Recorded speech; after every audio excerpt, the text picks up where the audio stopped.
haddii aad nagu cusubtahay waxaan si sharaf iyo karaamo leh kaaga dalbanayaa in aad ka mid noqoto saaxiibada nagu xiran oo fadlan nagu soo biir.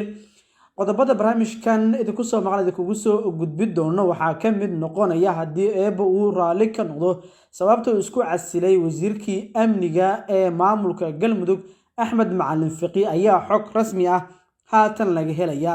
qoorqoor waxa uu qaaday tallaabo ka dhana beesha sacad. dagaal culus ayaa waxa uu ka bilowday deegaana ka mid a maamulka galmudug. arrinka ahlu sunna wal jameeca halkee ayuu marayaa? waxaan idin soo gudbin doonaa xoga arrinkaas la xiriirta haddii eebba uu raalli ka ahaado.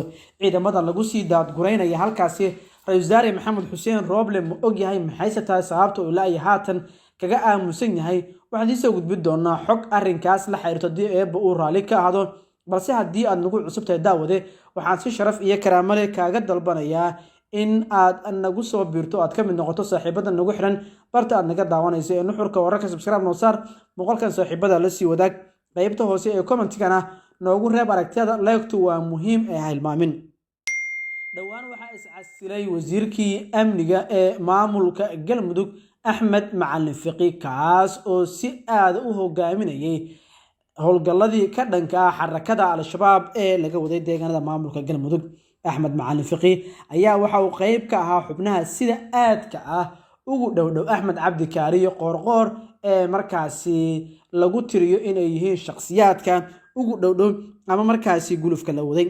axmed macalin fiqi ayaa waxa uu si aada u diidanaa siyaasadda madaxweynaha muddaxileedkiisu dhammaaday maxamed cabdulaahi farmaajo 4 sano ee lasoo dhaafay isaga oo si aada u naqdinayay. sidaas oo ay tahay waxuu ka howlgalayay deegaanada maamulka galmudug oo wasiirka ahaa. waxa uu sheegay inuu iscasilay islamarkaana uu aad culus u jeediyey madaxweynaha maamulkaasi axmed cabdi kaariyo qoorqoor. sababta uu isku casilay inta aynu guda gelin waxaan marka hore daawada idiin soo gudbinayaa qoraal uu bartiisa Facebook ku daabacay maalmo ka hor axmed macalin fiqi kuwaas oo la xiriiray in markaasi iscasilaadiisa sababta rasmiga uu isku casilay isaga oo eedda arrinkanna dusha ka saaray axmed cabdi kaariyo qoorqoor kaas uu sheegay in marnaba waqtigan aanu diyaar u ahayn in waanwaan iyo wadaxaajood lagu dhameeyo khilaafka kala dhexeeya ahlu sunna wal jameeca. ahlu sunna wal jameeca ayuu sheegay in markaasi uu doonayo axmed cabdi kaariyo qoorqoor in dagaal lala galo oo markaasi awood loo adeegsado halka fiqi uu doonayay in waanwaan iyo wadaxaajood lagu dhameeyo arrimaha la isku hayo. axmed macalin fiqi sababta ugu weyn uu isku casilay ayaana barnaamijkan idinkugu soo gudbin doonaa haddii eebba uu raalli ka aado. balse waxaan eegayaa marka hore qoraal uu soo dhigay bartiisa Facebook oo arrinkan kaga hadlay. waxa uuna yidhi maanta waxaan madaxweynaha galmudug u gudbiyey iska casilaada xilkii wasiirka amniga ee galmudug kadib markii aan isla fahmi weynay qaabka loo wajahayo khilaafka isaga iyo ahlu sunna wal jameeca u dhexeeya ee isagu uu doortay wadada dagaalka iyo colaadda galmudug. mahadhooyin xooggan ayay arrinkaas reebaysaa ayuu sii raaciyey isagoo adeegsanayo ciidamo muqdisho laga soo daadgureeyey kuwaasi oo wax tala mas-uuliyiinta galmudug ama wasaaradda amniga aysan ku lahayn. anigu aan u soo jeediyey wadahadal iyo sidoo kale wadaxaajood in markaa lagu dhameeyo oo dagaalka laga baaqdo. balse axmed cabdi kaariyo qoorqoor ayaa arrinkaas ka wacday kuna guul daraystay in markaasi uu xalliyo ahlusunna wal jameeca. sidoo kale argixisada al-shabaab dagaalkooda aan xoogga saarnay ayuu u jihayay guluf dhinaca kale ah. taasna waxay abuurtay in markaasi go-aankaas uu qaato sida uu hadalka u dhigay. wixii faahfaahin ah waxaan ku sheegi doonaa shir jaraa'id oo aan dhowaan qaban doono ugana hadli doono xaaladda cakiran ee galmudug ka taagan, fariinna aan u duri doono waxgaradka galmudug ee samaha jecel.